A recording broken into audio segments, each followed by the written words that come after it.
E estamos de volta. O tema de hoje é osteoporose e fraturas. Com a gente aqui no estúdio, a doutora Pérola Grimberg-Plappler, fisiatra, diretora de Medicina Física e Reabilitação do Instituto de Ortopedia e Traumatologia do Hospital das Clínicas da Faculdade de Medicina da Universidade de São Paulo. E o doutor Alexandre Stivanin, ortopedista, membro da Sociedade Brasileira de Ortopedia e Traumatologia e do Hospital Samaritano e também da Sociedade Brasileira de Cirurgia de Joelho. Continuando, então, nós estávamos falando de cálcio, né? O ideal é pela alimentação e quando isso não é possível, ingerir a quantidade adequada de cálcio por leite e derivados. Há como suplementar isso? Existe e deve ser suplementado. Então, existem alguns tipos de cálcio, então carbonato de cálcio, citrato de cálcio, fosfato de cálcio. São algumas combinações de cálcio com mais alguma outra substância. Alguns toleram melhor, por exemplo, o citrato de cálcio, outros toleram melhor o carbonato de cálcio. Mas existem adaptações que você pode fazer para que as pessoas consigam ingerir a quantidade de cálcio necessário, mesmo que elas não tenham isso pela dieta. A gente prefere sempre pela dieta porque a dieta evita algumas complicações. Então, você pode ter um pouco de obstipação, um pouco de gases quando você toma um ou outro. E aí, pela dieta, você não costuma ter. Mas a gente não pode esquecer daquelas pessoas que são intolerantes à lactose, que não podem tomar leite nem queijo. Hoje em dia existe uma grande... é muito frequente isso hoje em dia, né? É mais frequente do que deveria, né? Dietas restritivas nesse sentido. É que não, para alergia, tem muitas desses tipos de dieta relacionadas ao leite, né? Mas a gente, hoje em dia, tem vários tipos de queijo e de leites que são sem lactose. A gente tem... Quer dizer, a gente vive em São Paulo e São Paulo não tem muita dificuldade da gente encontrar as coisas. Alguns outros lugares provavelmente sim. Mas aqui a gente tem leites e derivados de leite sem lactose. Então é fácil das pessoas tomarem, cada vez estão mais agradáveis e sem problema, você nem percebe que está tomando sem lactose. Então vale a pena as pessoas investirem nisso. Em termos de tratamento para a osteoporose não tem cura, tem? Não. Tem controle? Por meio de medicamentos e outras medidas. Vitamina D, o medicamento e atividade física, são os pilares principais. Tá. Talvez a gente pudesse dividir os medicamentos em dois tipos, Lina. Existem pessoas que tiram muito rapidamente o osso e não conseguem formar o osso da forma que deveria formar. Então, para essas pessoas, existe um tipo de medicamento que a gente chama de antirreabsortivo. Então, o que ele faz? Ele diminui esse processo de remodelação do osso, ele diminui a reabsorção do osso e com isso você consegue fazer um armazenamento mais adequado de osso.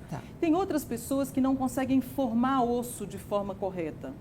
Então você dá para elas uma droga que a gente chama de drogas formadoras de osso. Então a gente pode dividir os medicamentos de osteoporose nesses dois grupos, ou antirreabsortivos ou drogas formadoras. O objetivo dos dois é aumentar a quantidade de massa óssea e melhorar a resistência do osso. Muitas vezes você nem aumenta tanto a quantidade de osso, mas você melhora a qualidade do osso. E com isso os indivíduos acabam quebrando menos. E além também. disso, tem que ver os problemas de base da pessoa, por exemplo. Se a pessoa está com uma baixa hormonal muito importante, está com um problema na tireoide, tudo isso também influencia na reabsorção e na formação do cálcio. Então tem que avaliar de maneira global a paciente para ver qual a melhor indicação, né?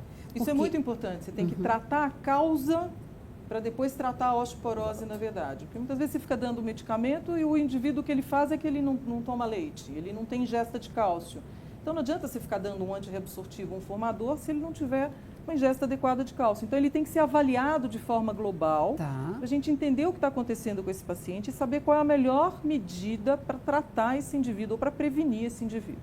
Porque, na verdade, o tratamento, ele visa o quê? Evitar fraturas, que são as grandes complicações da osteoporose, correto? Certíssimo. E, na verdade, então, para evitar fraturas, vamos falar de algumas medidas? Vamos.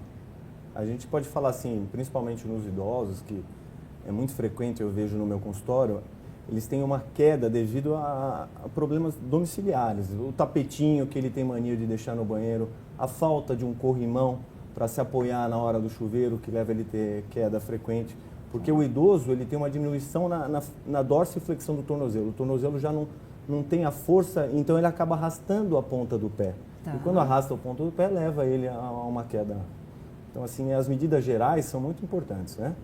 O controle do ambiente domiciliar. Outras coisas, vocês na Sociedade de Ortopedia têm a Casa Segura, né, que é super interessante.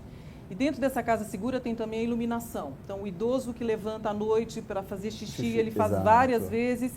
Se ele não tiver um lugar mais claro, ele pode acabar tropeçando e caindo.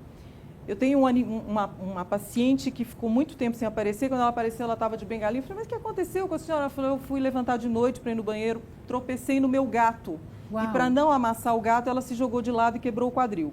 Então, animais também são perigosos nesse sentido. A gente tem que... pessoas que gostam de sair para passear com o cachorro. O cachorro não pode ser um cachorro muito violento, senão ele pode puxar, ela pode acabar caindo. Então, cuidado com essas coisas também. Parece o lar coisa tem boba. que estar adaptado para essa pessoa, né? Bom, eu acrescentaria, então, além dessa história de cuidado com os animais, com os pets dentro de casa, também tem muitas avós e avós cuidando de netos em casa. E aquele monte de brinquedinho espalhado pela... Lina. Isso Com também certeza, é um risco, né? Também é um risco. Grande risco. Grande risco de tropeçar, de cair. Acho que o pessoal da Casa Segura que mostrava umas casas assim, que eles colocavam, tinha um monte de fios no meio do caminho, porque tinha o fio do telefone. Hoje em dia já não tem mais telefone com fio, né? Porque todo mundo usa celular. Mas até um tempo atrás era aquele monte de fios por causa de telefone, fios por causa de lâmpadas. Então, e as pessoas acabavam tropeçando muito nisso. Revista jogada no chão, jornal que o indivíduo leu e joga no chão. Então, são realmente várias arapucas o que a gente que vê eles muito acabam também é aquela queda no banheiro, né? O idoso vai lavar o pé e não tem onde apoiar. Ele não tem força para ficar numa perna só, ele escorrega, se desequilibra e quebra o quadril. Mas falando em mobilidade, né? As nossas cidades também, como São Paulo, também não ajuda muito, né?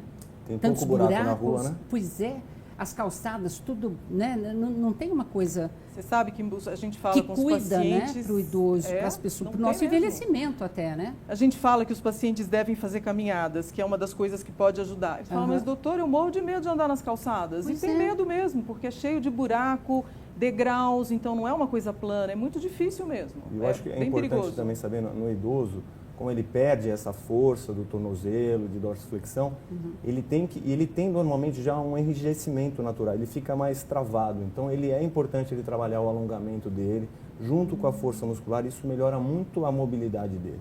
Ah, que interessante. Porque meu pai, quando era vivo, ele não gostava muito de fazer exercício. Aqui em São Paulo, uma vez, caiu num buraco na calçada e quase quebrou. Não quebrou por sorte, né? Porque ingeria muito queijo. Mas então, enfim, falando mais de medidas de prevenção, né? Que a atividade física, para a pessoa que já tem mais de 50, tem 60, tem 70 anos, a atividade física vale para todas as idades? Mesmo que eu tenha um diagnóstico de osteoporose? Principalmente, se você tem o diagnóstico de osteoporose, em qualquer idade, com qualquer quantidade de osso que esse indivíduo tenha, existe uma atividade física adequada para aquilo que ele pode fazer. Tá. Então, se ele é um indivíduo muito frágil, que ele faça simplesmente um movimento sem peso nenhum a princípio, para manter a mobilidade, para manter o equilíbrio e para ele evitar, então, as quedas. Na medida em que ele vai melhorando isso, você pode começar a aumentar a intensidade dos exercícios, aumentando a carga. É claro que você não vai colocar um senhor de idade para jogar vôlei na quadra, né? Então, porque realmente vai ser mais complicado. Mas você pode colocar ele para fazer uma musculação orientada, não né? só pode, alguns como deve. Exatamente. Porque isso é fundamental. Fundamental. Nós não fomos feitos para ficar parados. Tanto o músculo, quanto a articulação, quanto o osso necessitam exercício para se tratar. O exercício é tratamento para várias doenças, né? Você vê o diabetes, precisa de exercício, a parte cardíaca precisa de exercício. Então, colesterol, hipertensão, tudo, Lina. Eu falo para os meus pacientes, eu brinco com eles, só assim, ó, você não precisa de manutenção, sua casa, seu casamento, o seu corpo precisa da sua manutenção. A manutenção do seu corpo é 1 hora de ginástica por dia. Você tem que colocar isso na sua cabeça. Isso você vai prevenir, vai envelhecer de maneira saudável, né? Você vê, né? Isso é mudança de hábito, que é tão difícil, não é? É o mais difícil, né? Colocar para uma pessoa que nunca fez atividade física. Exatamente. Mas eu te falo que tem muitos depois que eles começam que acham um prazer enorme, né? na atividade física. Ah, que bacana. Começam a se reunir em clubes para fazer atividade física.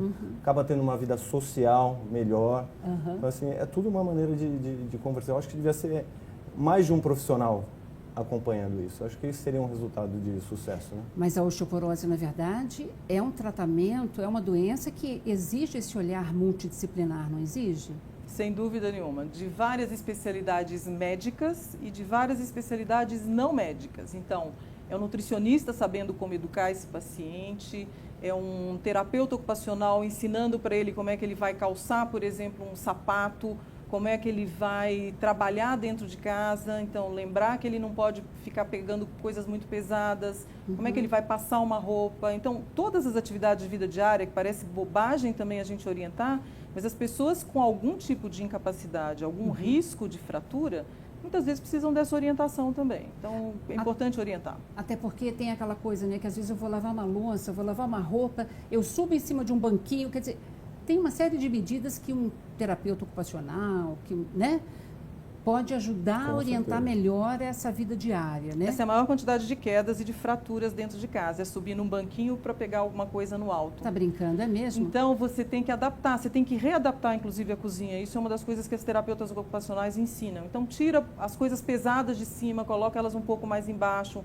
mas não alguma coisa que você tenha que dobrar muito o tronco. Isso está proibido, né? As pessoas que têm osteoporose, principalmente na coluna, elas não devem dobrar o tronco carregando um peso, porque a sobrecarga em cima da coluna acaba sendo muito grande. Então, elas devem evitar isso. O netinho, nem agachando para pegar corretamente. Se ela dobrar o joelho, ela ainda pode fazer isso. Tá. Então, é essa a recomendação. Tá. As avózinhas que cuidam dos netos, isso não é infrequente, e que vão tirar o neto do chão, elas acabam quebrando a coluna nesse momento. Então, dobra o joelho, ou senta num banquinho baixinho, pede para o netinho chegar mais perto, e aí sim você se levanta. Você tem que tomar esse tipo de cuidado para não fletir a coluna carregando peso. E uma outra coisa que pode falar também, que é na minha área, que como cirurgião de joelho, é que muitas vezes a pessoa também tem um desgaste na articulação, uma artrose, que leva a pessoa a ter queda, porque o joelho não faz o deslizamento. Então, hoje tem algumas medidas que você ajuda a melhorar também as propriedades da cartilagem. Então, tem muitas coisas para ajudar a prevenir a fratura, né? Muito legal, gente. Eu super agradeço a presença de vocês dois, a participação. A gente passou uma série de dicas, porque a osteoporose, infelizmente, com a longevidade, passa a ser mesmo um problema de saúde pública, né? E tem que ser tratada, e os médicos têm que se lembrar disso, e o paciente tem que cobrar isso dos médicos, né? Saúde dos ossos, então, Saúde dos ossos. Muito obrigada, viu? Eu agradeço também a você que acompanhou esse nosso bate-papo. E se você quiser rever esse ou qualquer outro dos nossos programas, acesse saopaulo.sp.leg.br/TV Câmara SP ou um dos nossos canais nas mídias sociais. TV Câmara São Paulo, assista, fique sabendo.